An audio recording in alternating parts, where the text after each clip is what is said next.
بسم اللہ الرحمن الرحیم۔ السلام علیکم۔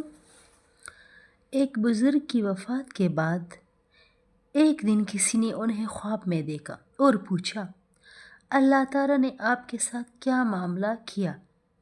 انہوں نے جواب دیا، اللہ نے میری مغفرت فرما دی۔ پوچھا، کس عمل پر؟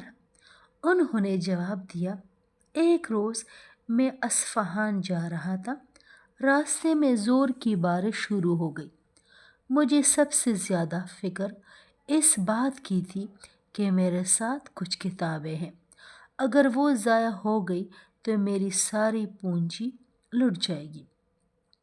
قریب میں کوئی ایسا سائبان یا چھت نہ تھی جس کے نیچے پناہ لی جا سکے، چنانچہ میں نے اپنے جسم کو دوہرا کر کے کتابوں پر سایہ کر دیا تاکہ وہ حتی المکان بارش سے محفوظ رہیں۔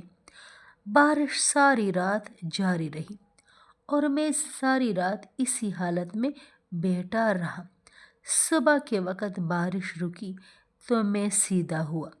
بس اللہ تعالیٰ نے اس عمل کی وجہ سے میری مغفرت کی۔ یہ بزرگ امام ابو ایوب سلیمان بن داؤد شاہ کوفی رحمۃ اللہ علیہ تھے۔